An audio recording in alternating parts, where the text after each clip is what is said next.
Today's presentation is brought to you by QLogic, breakthrough performance, innovation, flexibility, reliability, and control.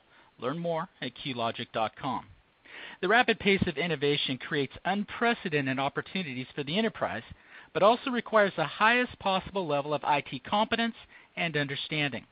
Oftentimes, the advances in still emerging technologies such as cloud, virtualization, and convergence are best served by equally important but often less talked about advances in core infrastructure technologies such as adapters, switches, and controllers. By taking a closer look at what may be termed the meta technologies behind the most important forces driving innovations, organizations are better prepared to take advantage and future-proof their IT investments.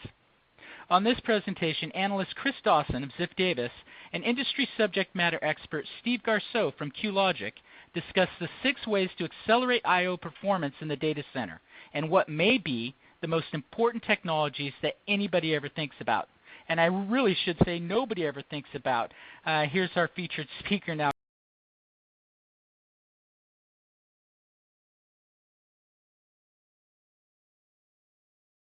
Chris Dawson with more. Thanks, Josh.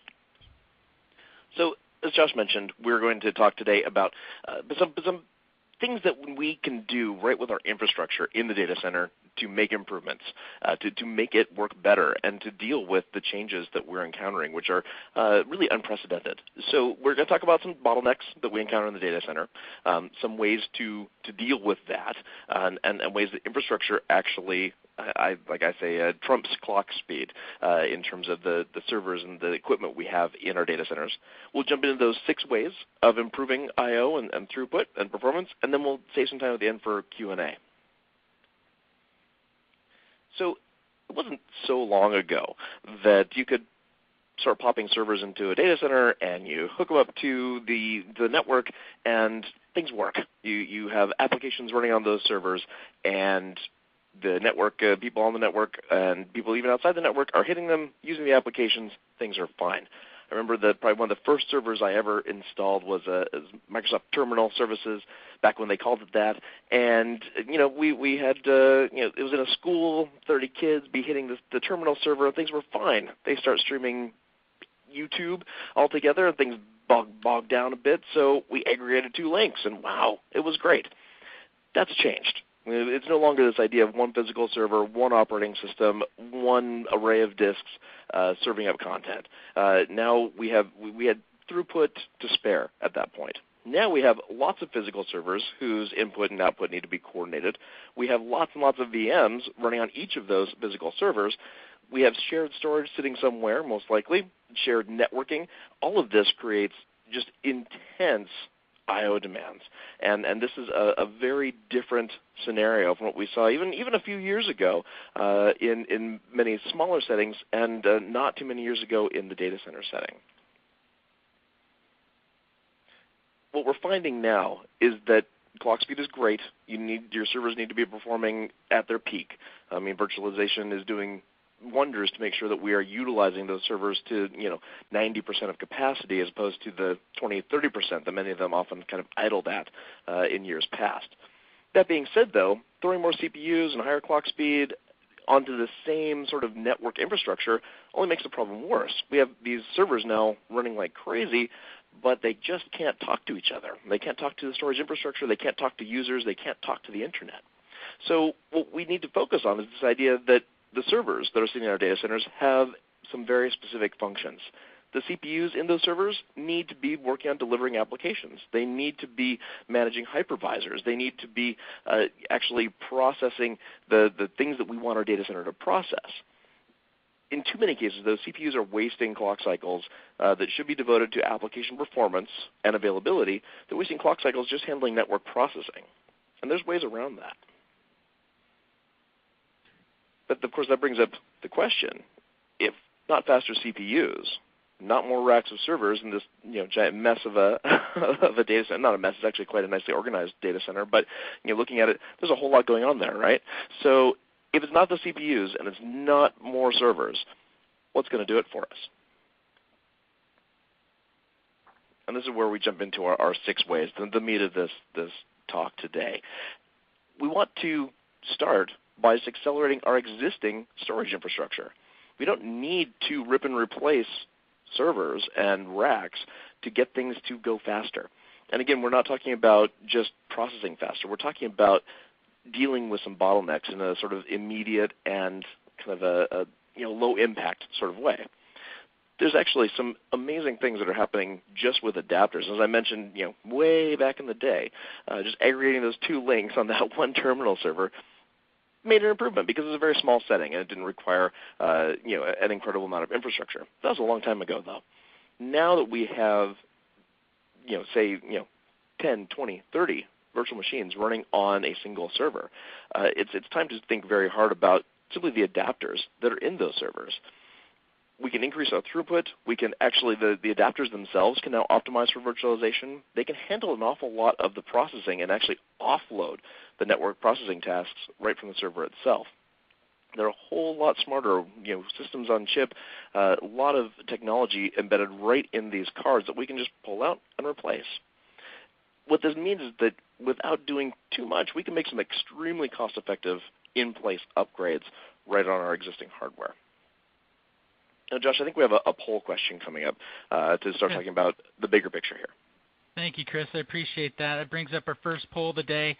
Do you currently have a fiber channel SAN? I want to bring back in, if you don't mind, our subject matter expert today, Steve Garceau, who's with QLogic.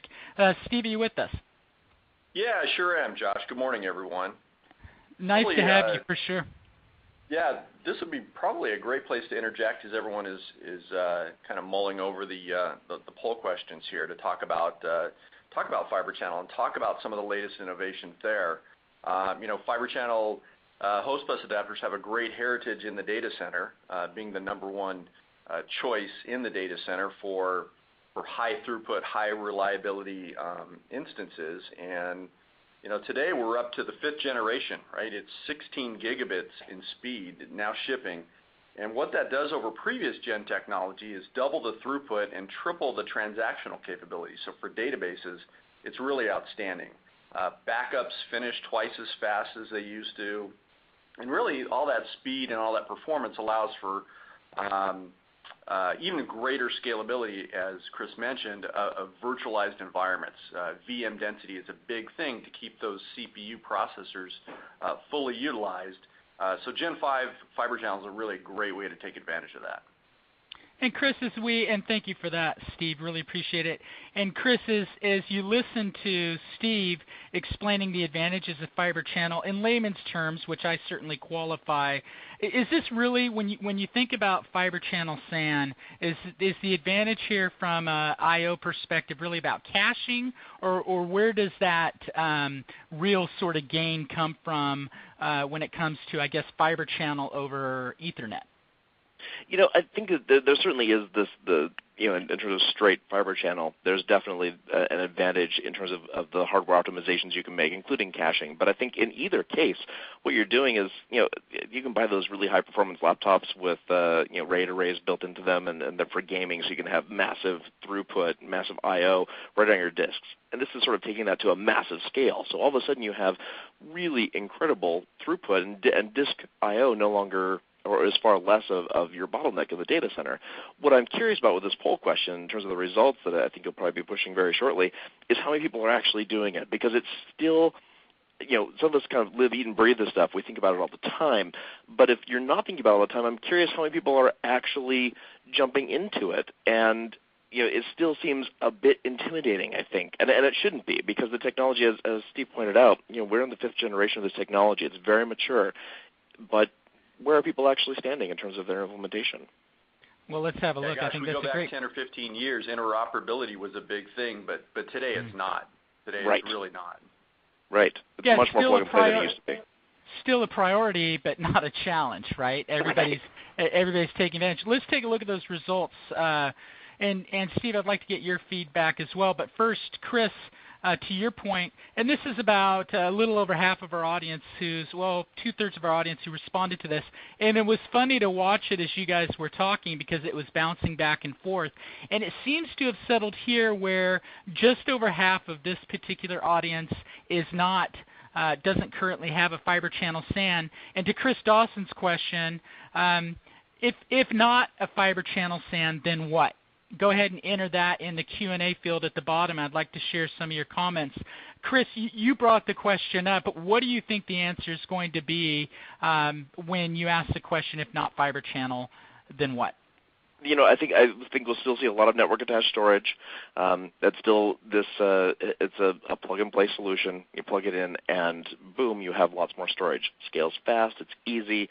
There's still lots more people working with much more kind of standard RAID arrays, and that's all well and good, but it does really lead us very nicely into our next slide, because I think that the fact that there's nearly 60% of this audience who's I think most likely a pretty representative audience who hasn't embraced this yet. Maybe thinking about it, they're looking at it, but 60% is a lot who could take a huge upgrade.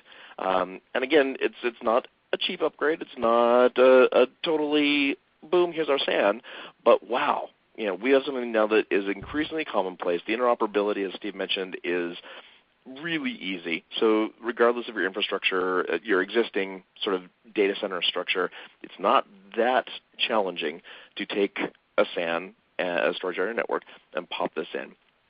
Fiber channel, as we're talking about here, is alive and well. And Josh, you brought up this idea of fiber channel versus fiber channel over Ethernet, iSCSI, some of these other emerging standards that are making SANs easier to implement. But whether we're looking at fiber channel specifically, or we're looking at some other technologies that implement fiber channel over an Ethernet network, plain old good old Ethernet, we have a really high performance solution available. And it's if you aren't thinking SAN, now is the time. So what's interesting, you can have fiber channel SAN, of course, and I'm sure that Steve will have more to say about that because there's some really cool things happening right in fiber channel itself. But you can also implement this converged infrastructure, and you can now have your Ethernet network that runs your whole data center also managing your SAN, managing the input and output for the servers themselves, applications, everything. And it all comes together, and that's pretty cool. It also really, what this means is that you can see big I/O improvements. The bottom line, big I/O improvements over network-attached storage and just plain server-based storage. Now, if we pop on to the next slide, we'll talk a little bit more about some related items. This idea of the unified data center fabric, and I borrow that language a bit from QLogic, but it's a good one. And so let's think about what it actually means. We alluded to this in the last slide. Why have cabling infrastructure for storage alongside your IP network storage? In some cases, it actually makes a lot of sense to do straight fiber channel, and I'll let Steve actually make a more clear differentiation. But the point I want to make is that we have some options now for using the same infrastructure for both storage and networking. And that I find incredibly compelling, especially as we're looking to upgrade a data center. Steve, do you mind jumping in on that? Good point here, Chris. There's really no need for rip and replace. And I think when the polling question really points it out, what I'm hearing out in the field for customers, right? There's been a lot of customers that have been on legacy fiber channel, and really you can think of storage networking in tiers, right? If I've got to have the best performance, right? Transaction latency means money, means revenue, means more profit. You can tier that all the way down to, well, I just need good enough performance for my email, right?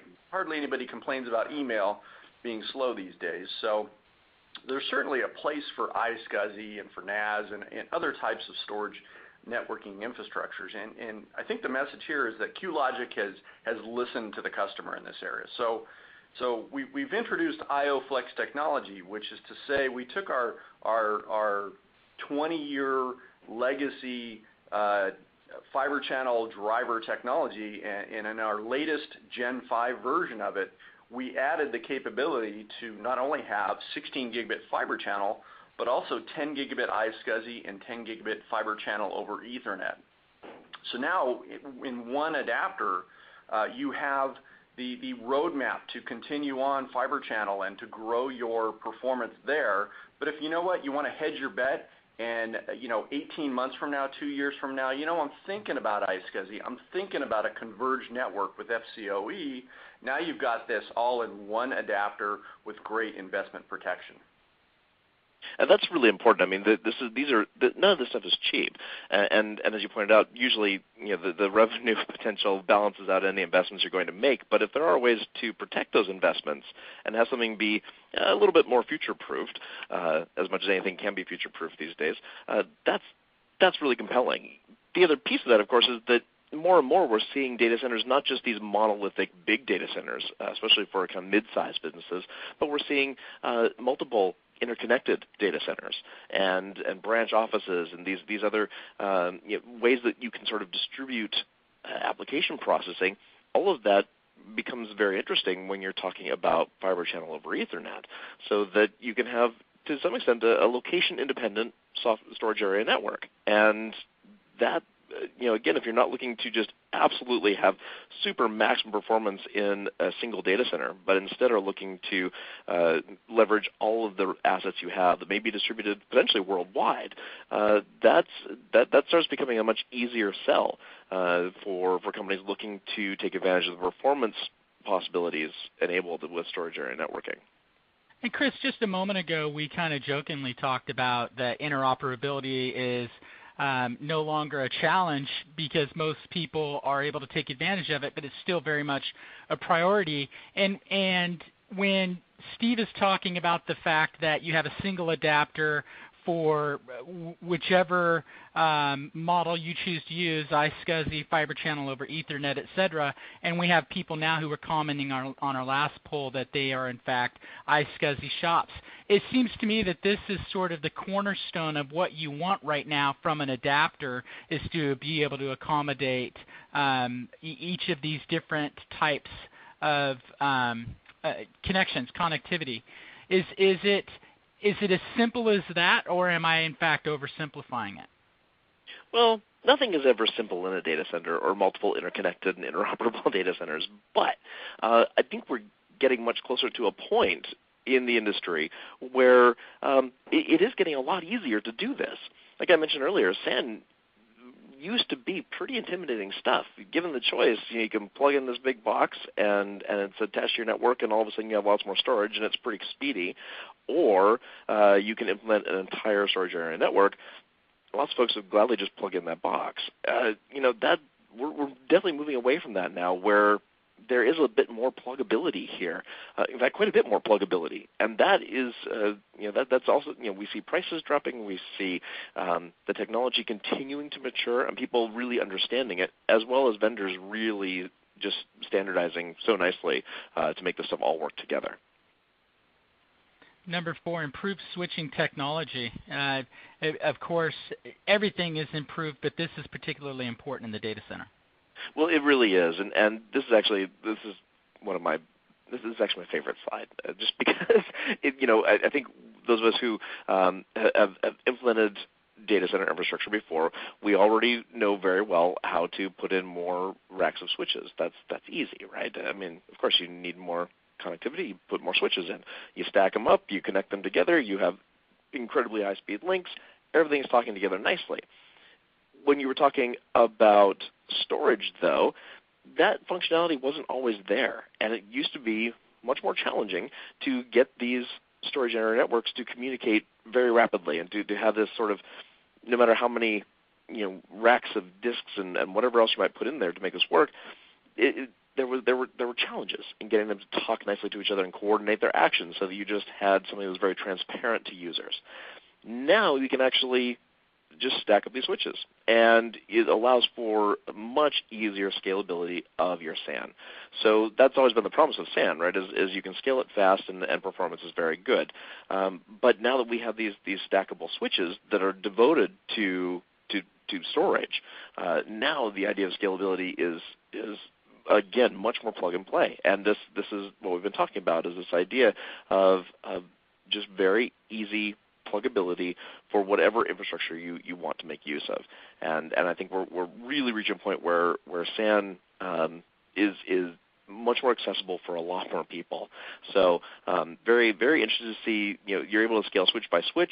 Fiber channel switching is quick and easy, and you're consolidating your hardware. So instead of having, data center operators love to have everything neat and stacked up and put in place because it's easy to manage. It's easy to look at. When we're dealing with potentially hundreds of virtual machines or thousands of virtual machines, having actual physical hardware that you can look at and know that it works and know that it's plugged in place, it just adds a real layer of easy physical manageability to things that are largely done virtually now. And at the same time, we're improving our throughput and we're taking advantage of high-speed interswitch links that sort of make these things feel like a single great big switch that we can plug in and have work. Now, Steve, from your perspective, point, Chris. When I talk to customers out in the field, certainly they want performance, but I think even more so they want flexibility and control in their SAN architectures, and switches are no different, right? You don't have to settle for just a small low port count switch or have to go all the way up to a huge director class switch. There's something in between, and I think kind of that scalable, stackable, modular approach really fits what the customers are looking for these days. You bet. I mean, suddenly we're taking this technology that was for a long time kind of reserved for the very largest companies, the big enterprise users, and now we have it accessible to much smaller organizations who know they need the performance, know they need the scalability, but aren't necessarily there right now to be able to put in those great big switches or to make the compromises associated with that. So very interesting things happening right here. And, of course, this is a great time for a second poll. Earlier we were talking about, we asked everybody what percentage had fiber channel SANs. Now we're asking what percentage of your server environment are actually blades. So blade servers, take a guess. We've got a couple different choices for you here. It really doesn't have to be exact. Mostly we just want to get a sense of what all of you are feeling like. I see the answers coming in now. Steve, before we get Chris's opinion on this one, what do you see in your practice at QLogic? Are you seeing more blades, less blades? Is it have we reached sort of a point of saturation where we have a better sense of which way mid-market and enterprise are going in the data center? Yeah, kind of a mixed bag on the answer points there, Josh. I think when it comes to the OEMs and the development of blades, certainly that's kind of leveled out. They all have their infrastructures, whether you're IBM, HP, Dell, or whoever the OEM server company may be, but they've all integrated QLogic and others, fiber channel, iSCSI, Converge network blades into their infrastructure. But they also have a great mix of rackable x86 servers that take standard PCIe slots. So I would say that it's kind of reached its fill there, but I see continued growth kind of in the Converge networking area. I think Ethernet-based storage technologies are really where it's going to we're going to see the growth in the near term. Mm-hmm. And Chris, from your perspective, I'm going to bring the results up. Quick question for you, and thanks to everyone who answered. Again, almost half of our audience today submitting an answer. Here's what they look like. So, Chris, more than half of the folks who answered this question are at, could be argued under 50%. Is that it seems to me that that's an opportunity for a company like QLogic. Or is it a challenge for IT or an opportunity for these companies like QLogic? I think it's an opportunity. I mean, the blades still, they were all the rage for a while, and they've become a bit more passé, I think, but or maybe just par for the course. But I think there's a real opportunity here. Anything you can do to simplify infrastructure in a data center is a good thing. And when you start being able to swap out and very quickly scale up blades, then you have a unified infrastructure to connect those blades, that's a good thing. So as we see more and more companies moving to this kind of application-centric model of data center processing, then I think that there remain a lot of opportunities to make this work in really spectacular ways. The blade is not not going anywhere, and I only see it increasing as we really kind of refocus our strategies in the data center. Steve, Yeah, like I said, I was just going to ask if these responses surprise you at all. No, they really don't. I would concur with Chris's statements there in what we've seen as well, and I think it's really an opportunity for the OEMs to certainly steer this the direction they want to with their customer base. And you know, we're to a certain degree we're an arms supplier, right? We make a core technology, and we really don't care if it's in a standard PCI Express card form factor, or we change the form factor a little bit and we make it custom for an HP or an IBM blade system. That's really inconsequential to us. It's more about the technology and the roadmaps and where this thing is going, and converged networks and Gen 5 fiber channel, and making storage, as Chris said, simpler and easier to use, but more productive for the ecosystem. Chris, let's go ahead and move on. I think we're on getting close here, number 5 now. We are. So this is something that people are exploring. It's been expensive up till now, but we do have some new disk technologies that are becoming much more commonplace and a lot easier to implement, whether from a cost perspective or simply doing some swap outs and making them work with what you have.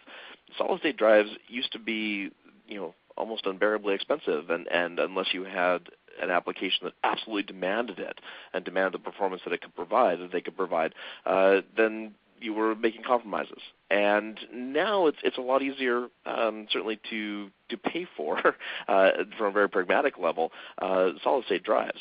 The beauty, though, of storage virtualization and everything we're talking about in terms of SAN is that you can actually differentiate your storage media quite nicely. So you could see lots of shops that are going to have solid-state drives for their most critical high-performance applications, or certain use cases that are going to, again, demand the speed of an SSD.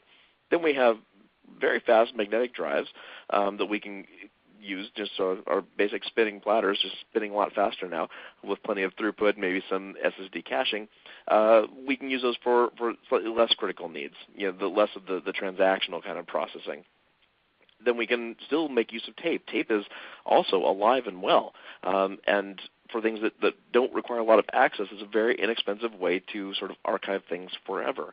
And as we're seeing more and more, whether it's because of federal rules or because of just the needs of particular business needs, we kind of need to store things for a very, very long time, and we need to do that in a very cost-effective way.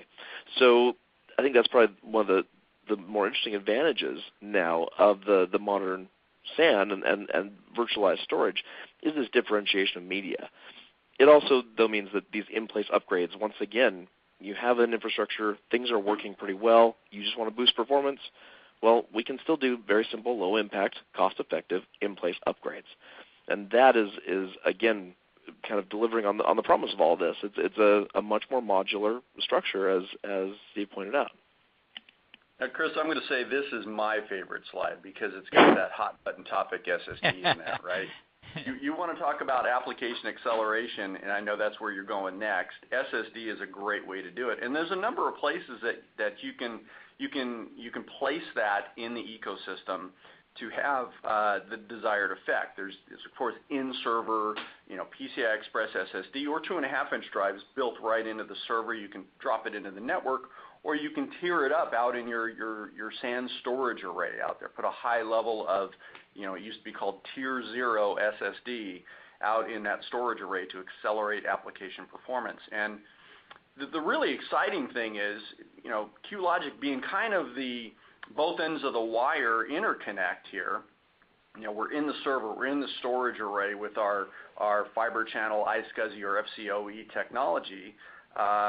We took that technology, since we're monitoring the wire, and we took our industry-leading fiber channel host bus adapter and we added an SSD to it.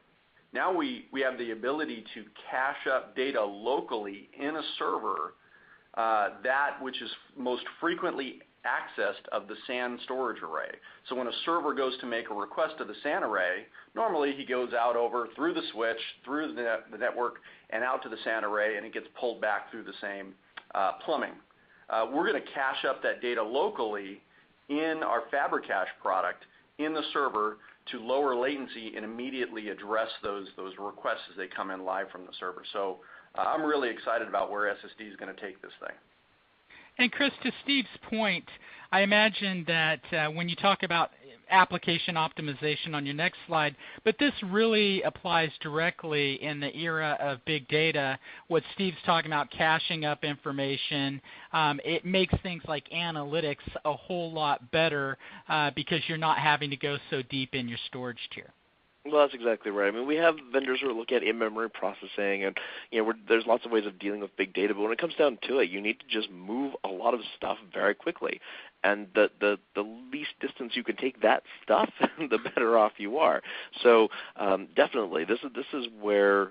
And the companies that are demanding this are the ones that either have lots of transactional processing going on, or they're doing big data analytics. And we have some great solutions available now for even end users who are doing analytics. But yet, if they can't get to the data quickly, performance isn't there, then it's all too easy to walk away. I remember when I first started doing analytics, it was just a very time-intensive thing. I knew what I wanted to see. I knew the questions I wanted to ask. I knew I could program the heck out of this stuff and develop whatever I needed to do to get to the information. But then you walk away and get a cup of coffee and get another cup of coffee, and that can't be the way that it is when we're dealing now with analytics on an end user level or on a transactional level. I mean, imagine if you are serving a website and you want to be doing recommendation engines. Well, that kind of stuff needs to happen really fast on the fly. So whatever we can do to improve performance around that is a real must for many organizations, which of course leads to our final way, which a little bit gets away from kind of the hardware stuff we've been talking about, although it still definitely has an impact. No matter what you are doing, no matter what amazing infrastructure you have, lots of folks are developing applications in-house to do lots of things, right? And those things, whether you have in-house development or you're off buying commercial tools and you want to implement them in your network, on your websites, wherever you're implementing them, they need to be optimized for I/O so that you are not, no matter how much you optimize internally, the application itself also needs to be optimized. So you want to consider your I/O overhead, and this is something the developers are becoming increasingly aware of. It wasn't a big deal so much when data wasn't so big, but data is big now. And even if you don't have necessarily the more kind of clinical definition of big data, you're still accessing a lot of data and you're serving up to users very quickly. So what you want to be thinking about as those applications are being developed or rolled out in your organization is what do they do specifically to improve performance on the infrastructure that you have? What can you do to reduce the application complexity? But more importantly, there's this all-important term of latency. What can you do to reduce latency? How many times does that application have to go talk to data, do something with the data, spit data back out? What can you do to process data in memory? What can you do to not have to call the data so frequently? What are the ISVs that you're working with, those software developers, and the developers you have in-house? What have they done with compression, with streaming? And what are they doing to really think carefully about I/O? Because the servers that you have in your data center most likely are fast enough to just churn through whatever applications you throw at them. But if I/O continues to be a bottleneck, no matter what we throw at it, then it's definitely time to be thinking about how we optimize our applications.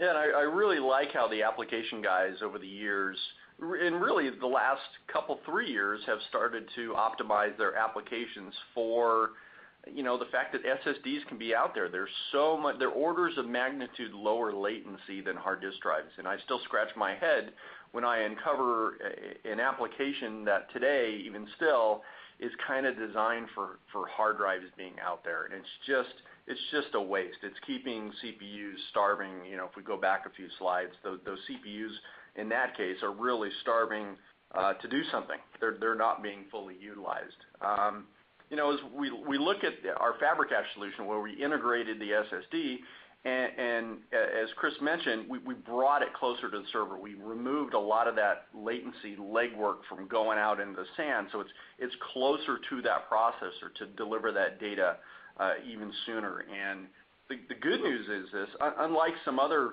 SSDs which are inside that server, those are captive to that server. They are great at helping that server and accelerating performance in that server's applications. But so many environments today are virtualized. They're clustered together. And it just doesn't work. It doesn't translate. That data is not useful to the server next door to it. So the FabriCache product is unique in that approach. It's completely transparent to the operating system and its applications. They don't know it's there. They think it's just a fiber channel HPA going out to the SAN to retrieve data. They don't know that we have it cached up locally. Everything just gets faster. But the cool thing is it's shareable. It's clusterable. FabriCaches that are in multiple servers can talk to one another. They know the contents of each other's cache. So if the data is not right there, it knows that the data is in the FabriCache in the next server over. So we're really breaking some cool ground here with respect to application acceleration, especially useful for databases like Oracle and SQL and virtualized environments under vSphere. I think you bring up a very important point, is that because of what we're doing now is by and large virtualized, that in some ways has created the bottlenecks themselves, but in other ways has created huge opportunities to optimize our applications and to think very differently about how we write and develop those applications. Things have changed, and the developers who are still sort of operating in a non-virtualized world where we've sort of decoupled all these components, it's definitely time to move on. All of these various pieces are optimizable, and they can be placed in ways that optimize how we access data and how we process applications for that matter. So very cool opportunities right now. And speaking of opportunities, we have one last survey, if you will, before we start taking questions, and we do have quite a few. But these are sort of the 6 horsemen, if you will, of the data center right now. Which of the following key IT initiatives is your company currently pursuing? Improving enterprise application performance, VDI, virtual desktop infrastructure, converged networking, increased virtualization efficiency, increasing reliability and availability of your data center, cloud. Guys, these are all things that we've talked about throughout this presentation, and it seems to me that a lot of the solutions that you're discussing address all of these, and it's arguable that all of these are important to all companies at this time. I mean, this is a kind of a short list of what has to be on everybody's strategic IT plan. Yeah, I agree, and certainly multiples of these could be under advisement and consideration at any one company, right? Certainly everyone is, or lots of folks are looking at ways of accelerating application, but they're also doing that with a virtualized infrastructure and looking to increase efficiency there. And maybe they're on fiber channel now, but they're looking to go towards a converged network infrastructure. So certainly I find that for most people, multiple answers here do apply. And Chris, Steve mentioned converged infrastructure. We have on here converged networking. It seems to me that convergence is the name of the game right now. Everybody's talking about it in terms of the big vendors. QLogic clearly is focused very keenly on being a part of that converged solution. Arguably, these other solutions are kind of a part of that total converged infrastructure approach. Do you see this as a trend that whose time has come and is not likely to go away? So if that's the case, is this the time for IT professionals to start thinking about how they're going to enable that sort of functionality? Absolutely, and I think they already are. I think that's really very much on most people's radar, not just the vendors, but out there in the data center and on the ground. Being able to bring all of this stuff together, manage it from a single pane of glass, so to speak, and work on a single network that sort of does it all, one network to rule them all. We want to break out the illusions. I think that it's there, and yes, convergence is a buzzword for right now, but I don't think it's that because it's a trend or a fad. I think that it's here, and the technology has matured to a point where it can actually happen. We've been talking about convergence for a couple of years now, but the technology on a lot of fronts has matured to such an extent that, we really can do this, and we can do it without sacrificing performance. We can do this without any of the compromises that used to be entailed in sort of bringing things together for just management. And I have you to really tell you need guys, to look no further than the cloud and hosting activities and co-location, where one customer has very high demands for low latency, high performance, high reliability, and another customer has more lower level basic stuff. So those guys are having to deal with iSCSI for one customer, fiber channel for another customer. It's definitely converging and going in a big data cloud direction. And as the questions come in, we look at the results here. It was interesting to me as I was watching people vote.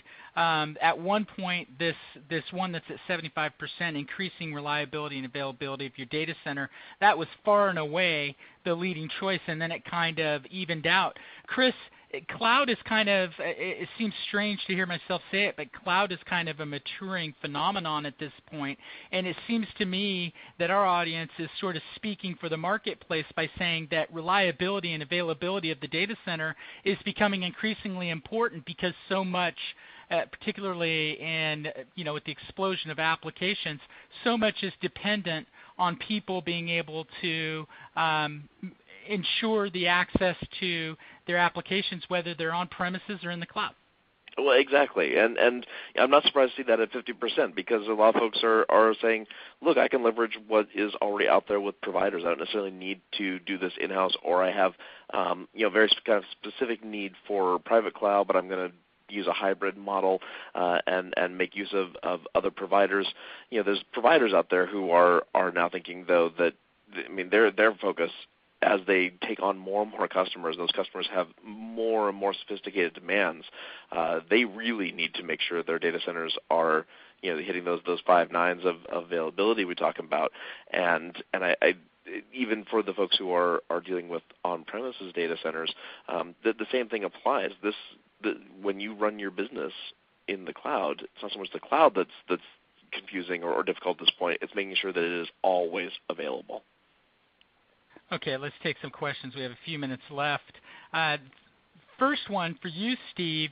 Where do you see, when you look at the QLogic solutions, these adapters, where do you see these being applied most often? Are there particular circumstances or industries where the solutions that QLogic provides are most applicable?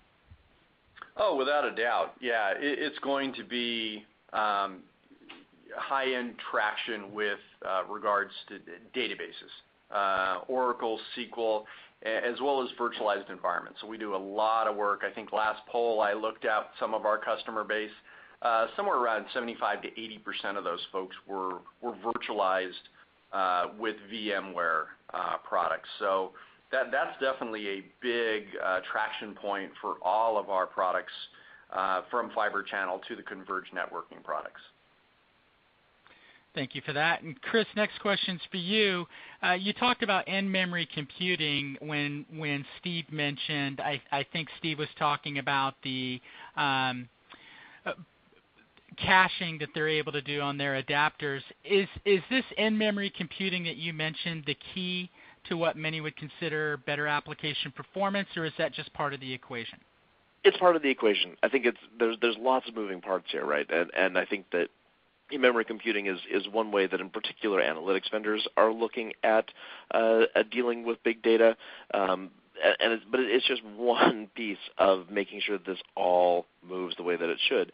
It starts becoming more important when you have these really, really large data sets that you have to be able to crunch through really, really fast. But caching remarkably in a fiber channel environment, does a pretty remarkable job of making data highly available without having to redevelop applications or go to a specific analytics vendor, for example, that can deal with in-memory processing. Not all of them do, and there are other ways of getting at the performance that you need without having to jump to a solution like that. It's not a cheap thing necessarily to implement in terms of having the right servers and the right actual hardware to do in-memory processing. So it's just one more way of dealing with it. Yeah, there's interesting non-volatile DIMM technology starting to emerge, but it's really an order of magnitude difference in capacity points. I mean, they're talking about a 4 gigabyte DIMM, and we're talking about a 400 gigabyte SSD that is non-volatile, right? You don't have to worry about volatility of your data. It's always there. Exactly. Steve, and while we're on that, you talked a lot about fiber channel. Clearly, Chris mentioned it as well. So is QLogic embracing or championing fiber channel, or is it a matter of recognizing fiber channel as part of the solution? I would say we've always been a champion of fiber channel. We believe it is the most reliable, to play into the 75% of the polling answers there who were folks interested in improving reliability of access to data. There is no better solution than fiber channel for that. Ethernet has come a long way, right? It used to be, drop packets, drop frames, things like that, and retry the data so latency would go up.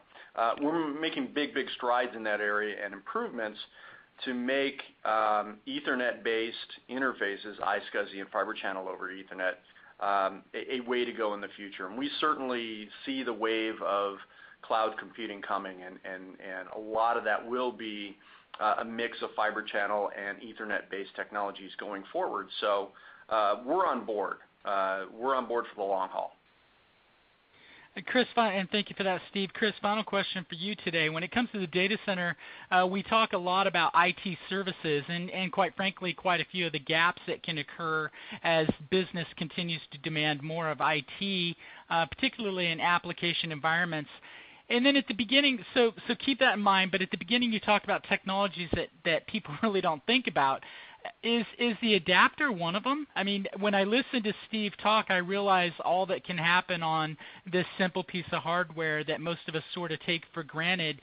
But to hear Steve tell it, and as you explained throughout your presentation, this is actually a pretty important component of this IT services plan. Absolutely, and I think that it's more and more data centers and operators and service providers are taking a more holistic approach. So, and I think that's been led to some extent by virtualization. How can we look at the entire systems that we're putting out there, and the core components of those systems still remain these plugs, and those plugs need to work. They can also do so much now to offload, and as we're looking to optimize our application performance, that means that our applications need to be running full tilt boogie without having to worry about I/O. So in particular, network I/O. So yeah, it's just this holistic approach that requires every component to work together, and we hope to be greater than sort of the sum of its parts. Chris, thank you. Thank you for a great presentation today. You bet. My pleasure. Of course, that's Chris Dawson with Ziff Davis. Thanks also to Steve. Steve, thanks so much for coming in and helping us out. I appreciate it. Thanks, guys. Absolutely. Steve Garceau from QLogic. Of course, this has been a special presentation of Ziff Davis, 6 ways to accelerate I/O performance in the data center. Brought to you by QLogic, breakthrough performance, innovation, flexibility, reliability, and control. Learn more at QLogic.com. I'm Josh Gingle. For myself, Chris Dawson, Steve Garceau, thanks for joining us, and have a great day.